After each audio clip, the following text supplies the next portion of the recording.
everybody? Welcome to In Love with Horror. I'm AJ. And I'm Kristie. And y'all, this is our non-spoiler review for In a Violent Nature. So this is super dope, y'all. We actually got a chance to watch this film as part of the Seattle International Film Festival. So we got a chance to watch it this past weekend. So this is our review for this film. So if you're not familiar with In a Violent Nature, if you've seen some of the marketing material, it's basically a film somewhat from the killer's perspective. You use the camera positioning is, for the most part, not always positioned behind the killer as he is making his moves, stalking his victims.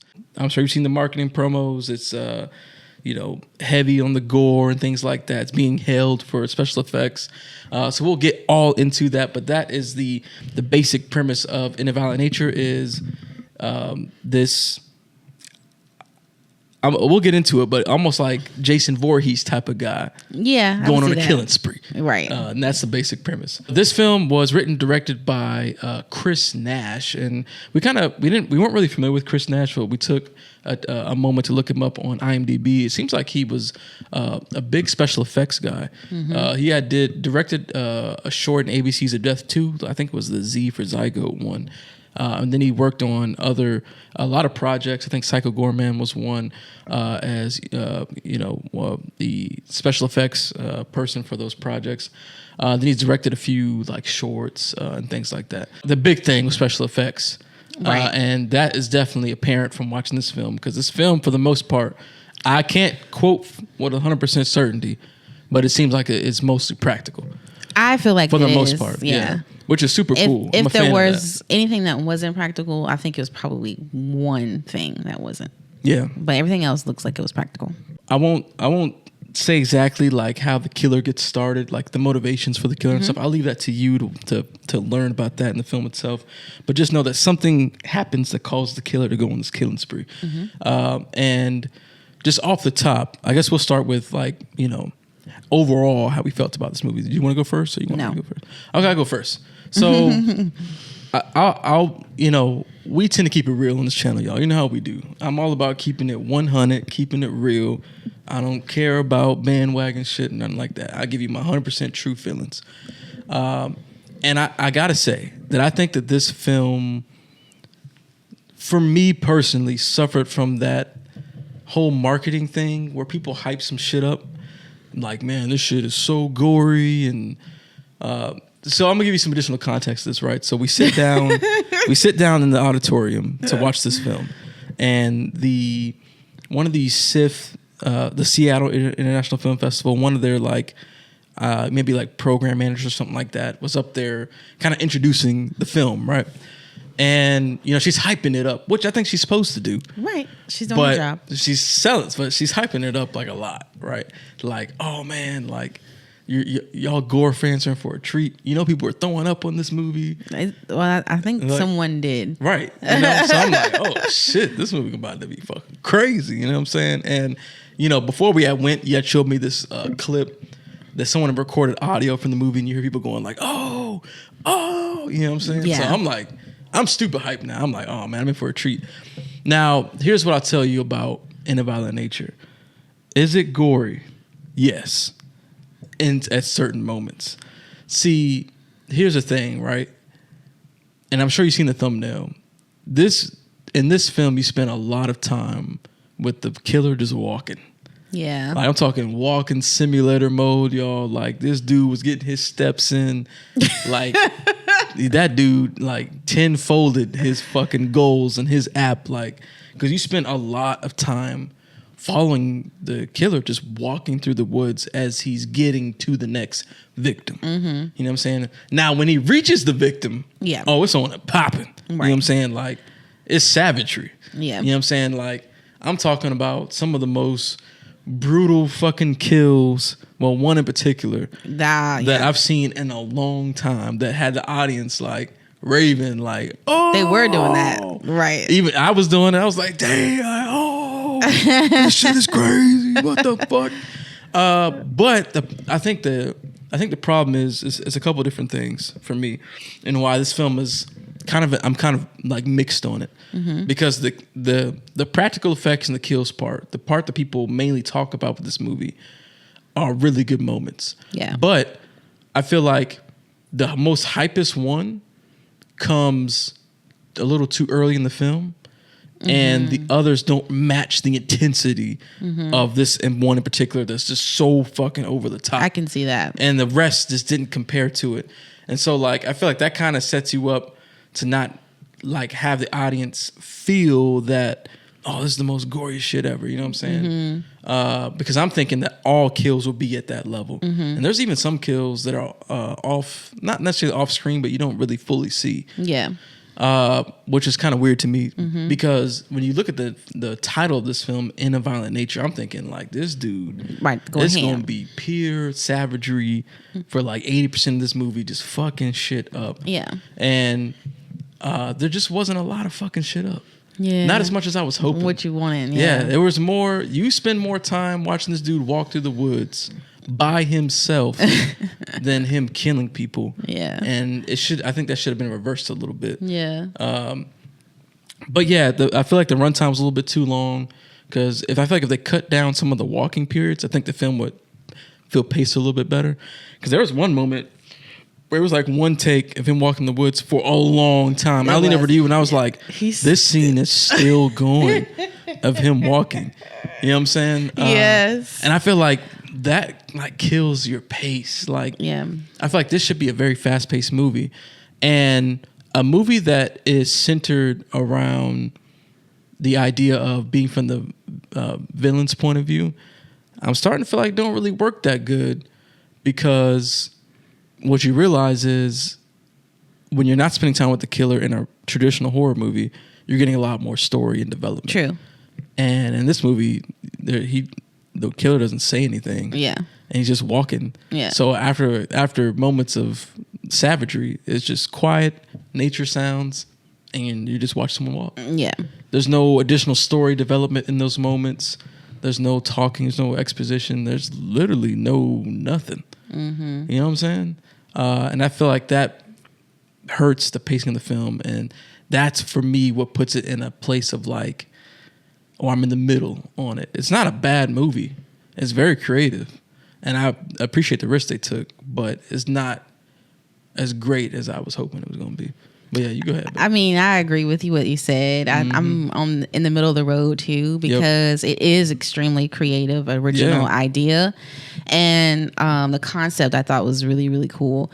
And I'm with you. Like, I feel like the pacing was off, and there was some scenes that went on forever. Like that last scene, like we talked about that I think at least 2 times because it was just like, why is this scene so long? Yo, that was a long scene. Nothing happened. You know, it wasn't like this was furthering the story along or anything like that. It was just this long ass scene. Yeah. So yeah, I think if some of those scenes were cut back, I think this probably would have came out tighter package. Yes, and flowed a lot better. But the kills were really good. I had at least 2 up there that I really, really liked. Yeah. I thought he did have really a good cool. look.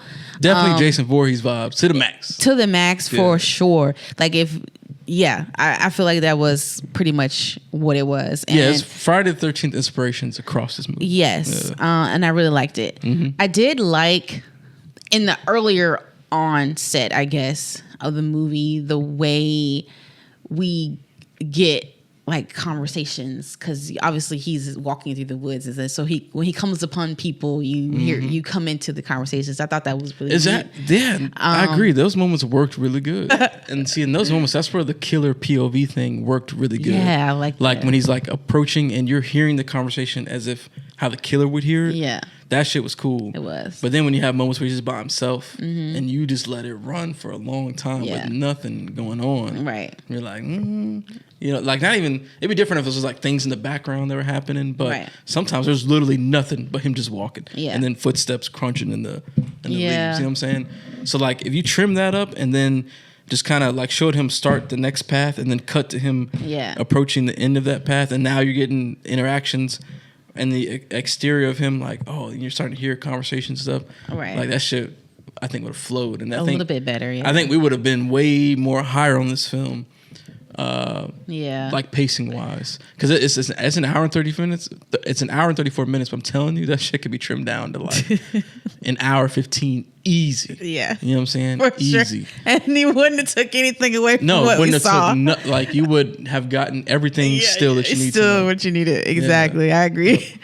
But the point you made about the fact that Chris Nash was a special effects artist, like you could see this all over this film. Oh yes. Just like some of the things that he would close in on visually, like because some of the scenes where we got all the gore and the practical effects and whatnot were the best scenes. They were. So yeah, I feel like this movie was definitely all about that. And the in-betweens they didn't really matter, because even some of the dialogue between the other characters weren't that good. Yes, I'm glad you brought that up. I forgot about that. Yeah, the dialogue was pretty rough. Kind of cheesy. Yeah. Wasn't good really to me. I was some audience members were laughing, but I didn't think it was that funny. Some stuff was funny, but it was kind of like funny in the way of like, this is weird. Like, I don't know. It just seemed like it wasn't authentic, like genuine conversation that people would be having. Yeah. And so knowing his background, I kind of like, okay, well, I understand, you know? Makes sense. Mm-hmm. Yeah, I agree with that. Because him having that special effects background, it is front center in this movie. Man, I'm telling y'all, the practical effects, like, this is one of those films where, like, even though we're kind of like saying that we're like in the middle on it, like it's okay, it's worth watching once. Oh, yeah. So you can see those kills, because those kills, they are magnificent. Like, I'm talking, they are so fire and so dope. Mm-hmm. The practical effects, they are incredible. It's that old school movie magic, that 80s feel. Yeah, definitely. And they're brutal. Yeah, like, they are super brutal.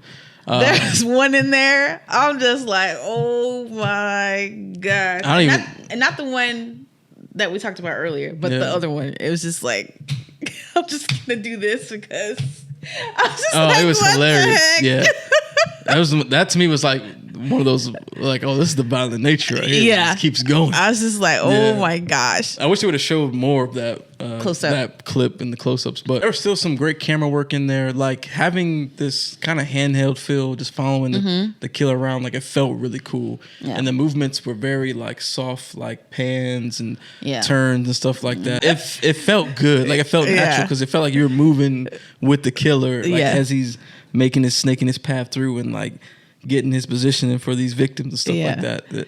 It puts you in the shoes of like a Jason Voorhees, even when like, even in this film actually kind of teases at the idea of like, you know, killers walk slow, but people will run. And it kind of plays on that a little bit. I did like that. Cool. Yeah. But all in all, y'all, like, I know we don't want to run on too long. Not too long. Also, I don't want, like you were saying earlier, like, make it seem like we didn't like the movie. Oh, right, yes. That's not the case. I just want to be transparent and set people's expectations. Yes. That this is not like a thrill ride in the sense of like, it's fast paced and it's just gonna be nothing but savagery throughout. It's not that. Just be prepared for quite a bit of moments of nothing happening and just walking. Yeah. And I think when you go in knowing that I'm going to get some really good kills, some good gore moments, but they'll be kind of spread out.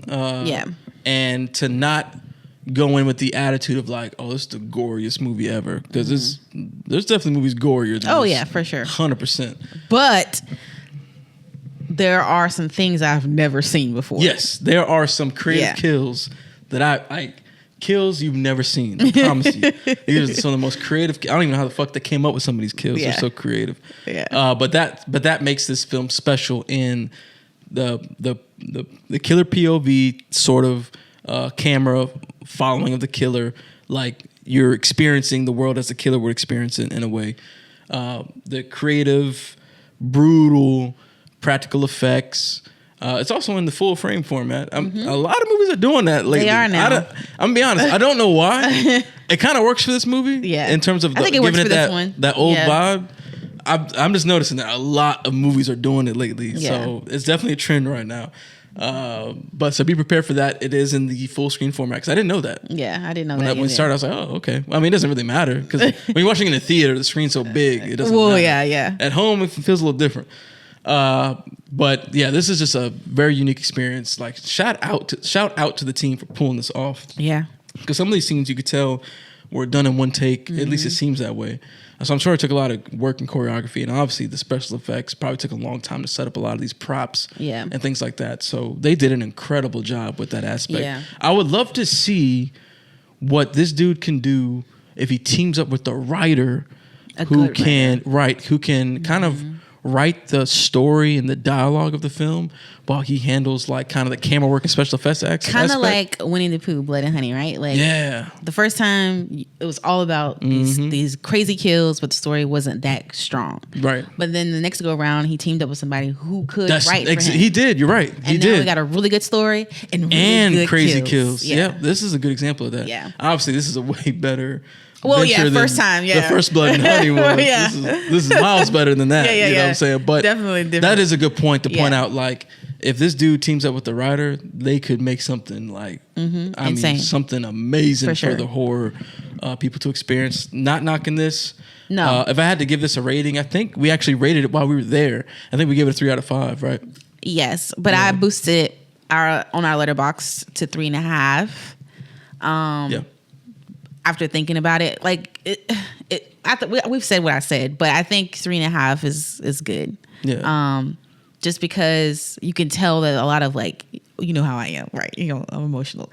Yeah. A lot of care went into making this film. You know what I'm saying? Yeah, project. A lot of care and passion went into making it. You could tell that throughout the whole piece. So that's kind of why I gave it a little boost. Yeah, it's kind of like that moment of like, the pitcher throws the ball and you crack the fuck out of that thing, but it don't quite make it out the park for a home run. Yeah, but it's a good hit. It's a good hit. You ran some bases with that motherfucker. You know what I'm saying? Like, and I feel like that's in a violent nature. But I fknow if I set y'all's expectations, you might actually enjoy this even more. True. Because we had the wrong expectations. Yeah, I definitely didn't know it was gonna be the walking simulator plus kill destruction. Walking simulator. It's a lot of walking. You are crazy. I'm telling you, when this film comes out and streaming and people can actually like, start analyzing it and dissecting it, I'm gonna be super curious to see how many minutes of runtime are just him walking with nothing going on. Yeah, I'm gonna be super curious about that. But like channels like Dead Meat and shit like that, they're gonna fill day with the kill.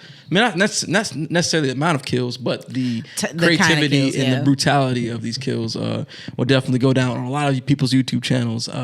And for people who do like top kills of the year, there's definitely one in here that I promise you is going to make people's top 5, if not number 1 for sure. Because that shit is crazy. It's worth watching this film just for that. Yep. But yeah, check out In a Violent Nature if it's available to you in your area. When is the 31st? 31st one is actually released on. Is it theatrical or? I think it's theatrical. Yeah, we'll double check on that. I think it's theatrical though, honestly. But if not, it'll be on Shudder. So it's either or. It is a Shudder. It's a Shudder film. You're right. It is a Shudder. Published film. But yeah, y'all, that is In a Violent Nature. That's our thoughts on it. Again, just to be clear, the film does have its moments where it is a good time. Yes, like go don't watch get it twisted. For sure. I definitely recommend you check out this film just for the experience the kills at least once. But just want to manage your expectations that you're not going in thinking that it's a savage thrill ride. But if you've seen In a Violent Nature, let us know down in the comments below. How did you feel about this film? Were you kind of like us where you were expecting kind of like that, like fast-paced destruction? Were you expecting, or were you kind of already forewarned about it? So maybe you felt different coming out of it. I'd be curious to see what y'all think down in the comments below. If you made it this far in the video, thank y'all so much for tuning in. We appreciate all those that that viewership and that, just thanks for hanging out with us because we kind of ran on long for this one. So sorry, but this one was an interesting one, right? Because it's not like it's one of those weird situations where it's not bad. But it's like, but I also want to be clear about what you're getting into. You know what I'm saying? Yes. But make sure you like this video, y'all, and drop those comments below. Let us know if you plan on seeing this. Just wait for Shudder. Yeah. And as always, y'all, make sure you subscribe because we got a lot of dope stuff. We got our Crypticon video. You can go check out on the channel. We went to Crypticon Seattle, and of course we got our live news discussion. We talked about some recent horror news. Check that out. And just stay tuned in, y'all, because we got more content coming up.